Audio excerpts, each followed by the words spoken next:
প্রিয় শিক্ষার্থী, চাঁদপুর পলিটেকনিক ইনস্টিটিউটের প্রথম পর্বের অনলাইন ক্লাসে সবাইকে স্বাগত।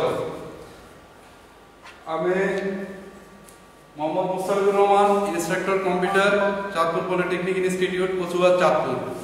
তো আমি ফিজিক্স 1-এ আজকে লেকচার নাম্বার 14 অধ্যায় 6 যেটার বাকি অংশগুলো নিয়ে আমি আজকে আলোচনা করব। তো অধ্যায় নাম্বার 6 হচ্ছে কি সরল দোলন গতি। তো আজকের যে আলোচ্য বিষয়গুলো হচ্ছে কি সরল দোলকের গতি, সরল দোলন গতি আর সরল দোলকের সূত্রসমূহ, মানে সূত্রগুলো নিয়ে আমরা আজকে আলোচনা করব। প্রথমে আসে হচ্ছে কি সরল দোলকের সূত্রসমূহ। তো সরল দোলকের প্রথম সূত্র, যেটাকে আমরা সমকাল সূত্র হিসেবে জানি, কৌণিক বিস্তার অল্প হলে এবং দোলকের কার্যকরী দৈর্ঘ্য অপরিবর্তিত থাকলে কোন নির্দিষ্ট স্থানে একটি সরল দোলকে প্রতিটি দোলনের জন্য সমান সময় লাগবে। 2 নম্বর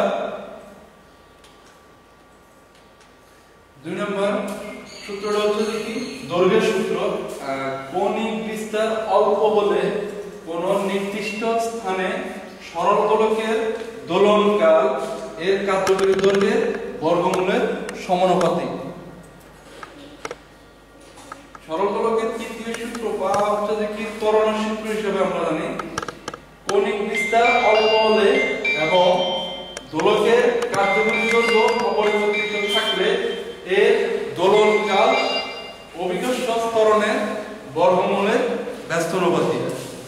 4 নম্বর সূত্রটা বা বরের সূত্র হিসেবে আমরা জানি, কৌণিক বিস্তার অল্প হলে এবং কার্যকরী দৈর্ঘ্য অপরিবর্তিত থাকলে কোন নির্দিষ্ট স্থানে সরল দোলকের দোলনকাল ভবের ভর, আয়তন, উপাদান ইত্যাদির উপর নির্ভর করে না। পরবর্তী টপিক হচ্ছে সরল দোলকের গতি, সরল দোলন গতি। জিনিসটা আমি আগে এটা বোঝানোর আগে হচ্ছে যে আমি চিত্রটা একটু বুঝাই। আমরা মনে করছি যে কি ও বিন্দুতে ঝুলন বিন্দুটা আর হচ্ছে কি এই বিন্দুটা হচ্ছে যে কি ববটা, ঠিক আছে? যেখানে একটা সুতা আমরা ঝুলাই দিয়েছি, যে সুতাটার ভরটা হচ্ছে যে কি এ বিন্দুতে, যেটা কার্যকরী দৈর্ঘ্যটা হচ্ছে যে কি এল, ঠিক আছে? তো আমরা এই ভরটা যখন বি বিন্দু থেকে ছেড়ে দেব তখন হচ্ছে যে কি ভবের যে পাত্রটা বি বিন্দুটা যেটা ছেড়ে দিই সেটা হচ্ছে কি একবার এই পাশে আসবে, একবার এই বিন্দুতে এসে আবার হচ্ছে কি বি বিন্দুতে যাবে, এভাবে সে ঘুরতে থাকবে। তো মনে করি এম ভর বিশিষ্ট একটা ভব, যেটা হচ্ছে কি এল কার্যকরী দৈর্ঘ্য, যেটা হচ্ছে কি ও এ, মানে হচ্ছে কি ও এ একটি সরল দোলককে ও বিন্দু থেকে ঝুলানো হয়েছে, ঠিক আছে? তো এর ওজনটা আমরা ধরলাম হচ্ছে কি mg। সরল দোলকের ভর কেন্দ্র এ বিন্দু থেকে নিচের দিকে ক্রিয়াশীল, ঠিক আছে? এবং প্রতিক্রিয়া বল টি সুতার উপর টান সৃষ্টি করে সাম্য অবস্থায় আছে, ঠিক আছে?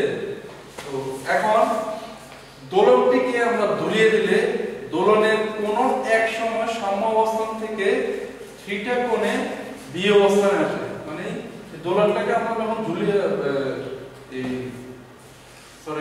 দোলকটাকে আমরা যদি কোনো একটা সময় হচ্ছে কি এই অবস্থা থেকে বি বিন্দু থেকে নিয়ে ছেড়ে দিই, তাহলে থিটা কোণে অবস্থানে আসে।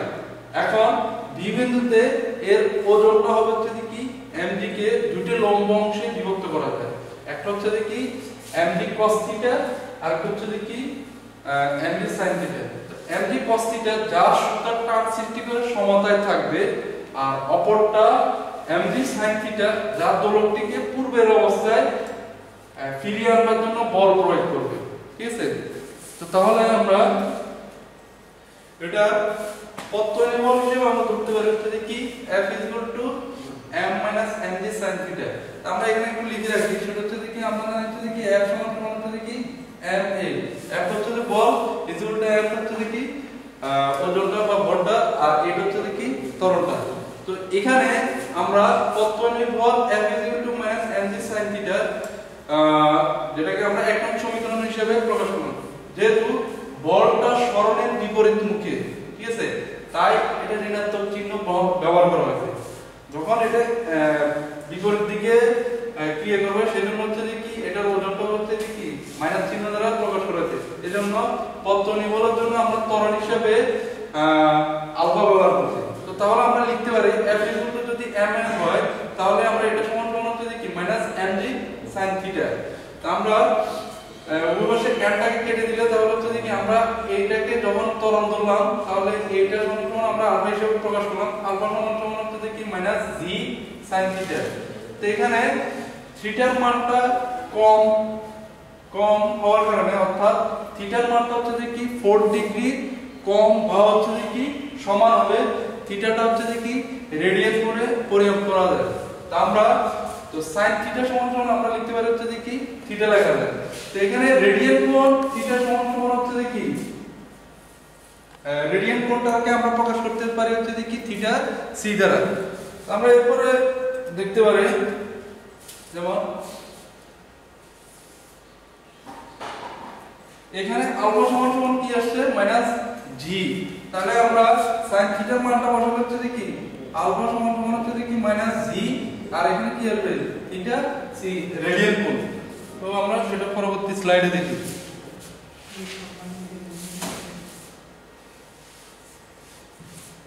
পরবর্তী স্লাইডে দেখি থিটা সমান সমান হচ্ছে যে কি মাইনাস g থিটা c। এখানে আমরা alpha minus g theta c মানে হচ্ছে রেডিয়ান কোণে বৃত্তচাপ ডিভাইডেড বাই হচ্ছে যে কি ব্যাসার্ধ। তো বৃত্তচাপটা আমরা কত বৃত্তচাপটা হচ্ছে যে কি AB। AB সমান সমান আমরা জানি কি x, AB সমান সমান আমরা জানি কি x আর ব্যাসার্ধ সমান সমান হচ্ছে যে কি OA। তো OA সমান সমান আমরা জানি কি OA সমান সমান আমরা কার্যকরী দৈর্ঘ্য L জানি। তো তাহলে আমরা লিখতে পারি বৃত্তচাপ AB ডিভাইডেড বাই OA সমান সমান হচ্ছে যে কি মাইনাস g, বৃত্তচাপ AB সমান সমান হচ্ছে x আর হচ্ছে যে কি OA সমান সমান হচ্ছে যে কি L। আচ্ছা এরপরে আমরা একটু দিকে আসি, সেটা হচ্ছে যে কি ত্বরণটা জানার আগে হচ্ছে যে কি আমরা একটু ব্যাগটা জানি। ব্যাগটা সমান সমান আমরা জানি কি ব্যাগ সমান সমান হচ্ছে যে কি আমরা জানি হচ্ছে যে কি ব্যাগ সমান সমান হচ্ছে যে কি সরণ ডিভাইডেড বাই সময়। তাহলে আমরা এটাকে লিখতে পারি হচ্ছে যে কি x ডিভাইডেড বাই t সমান সমান এটা আমরা পাবো হচ্ছে যে কি dx ডিভাইডেড বাই dt। আর ত্বরণ সমান সমান আমরা জানি কি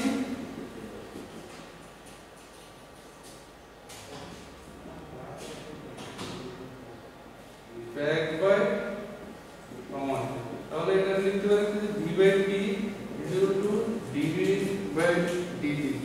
তাহলে আমরা এটা লিখতে পারি যে কি dx ডিভাইডেড বাই dt আর dv ডিভাইডেড বাই dt। তো সমান সমান হচ্ছে কি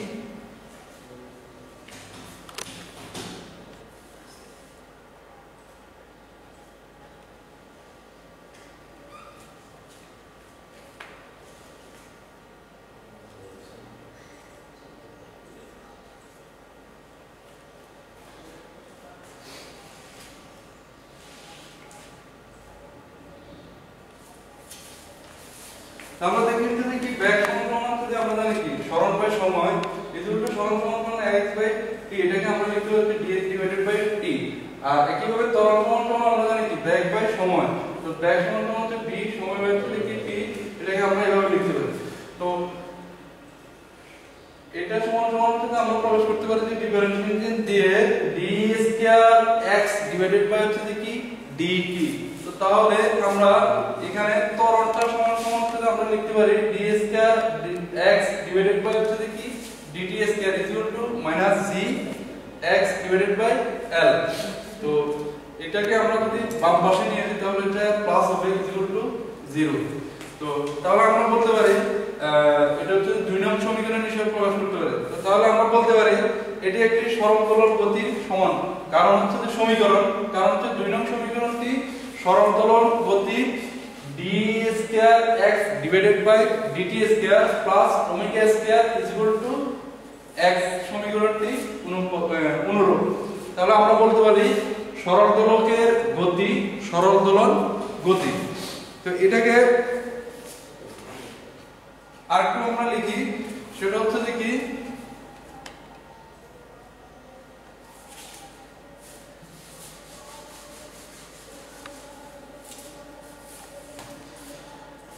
আমরা যেমন হচ্ছে যে কি 2 নং সমীকরণটাতে আমরা কি পাইছি, 2 নং সমীকরণটা আমরা পাইছি হচ্ছে যে কি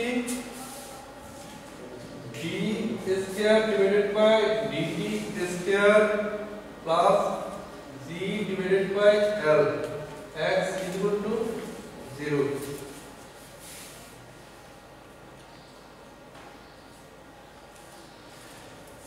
এটারে আমরা বললাম হচ্ছে যে কি d square x divided by হচ্ছে যে কি dt square plus omega square x is equal to হচ্ছে যে কি 0। তাহলে আমরা এটাকে ধরলাম হচ্ছে 2 নং সমীকরণ আর এটাকে ধরলাম হচ্ছে যে কি 3 নং সমীকরণ। তাহলে 2 নং সমীকরণের সাথে 3 নং সমীকরণটা আমরা যদি তুলনা করি তাহলে এটা কাটা যায়, থাকে কি ওমেগা স্কয়ার প্লাস থাকে হচ্ছে কি omega square x is equal to g divided by l x। তাহলে আমরা যদি এই x টা কাটি দিই তাহলে থাকে কি omega square is equal to g divided by l। তাহলে আমরা এটা প্রকাশ করতে পারি যে কি ওমেগা সমান হচ্ছে যে √g বাই l, ঠিক আছে? এটা এখানে প্রশ্ন। তো এখানে আমরা ওমেগা সমান আমরা জানি কি ওমেগা সমান আমরা জানি হচ্ছে যে কি ওমেগা সমান আমরা জানি হচ্ছে যে কি 2 পাই l। তো f সমান আমরা জানি কি f সমান হচ্ছে যে কি আমরা জানি 1/t মানে হচ্ছে যে কি সমান। তো তাহলে আমরা লিখতে পারি কিনা ওমেগা ইজ ইকুয়াল টু 2 পাই, ঠিক আছে? f সমান 1/t, ঠিক আছে? তাহলে আমরা এটা লিখতে পারি হচ্ছে যে কি 2 পাই ডিভাইডেড বাই t। এখানে ওমেগা সমান 2 pi divided by t is equal to √g divided by l। তো এটাকে আমরা হরকে লব হরকে হর করা হয়েছে। তো এখানে আমরা প্রকাশ করতে পারি হচ্ছে যে কি t is equal to 2 pi divided by √l divided by g। তো এটাকে আমরা 4 নং সমীকরণ হিসেবে ধরতে পারি। তো 4 নং সমীকরণটাকে বলা হচ্ছে যে কি সরল দোলকের পর্যায়কালের সমীকরণ। তো আজকে আপাতত এতটুকু পর্যন্ত। সবাই সুস্থ থাকো, ভালো থাকো, সবাইকে ধন্যবাদ।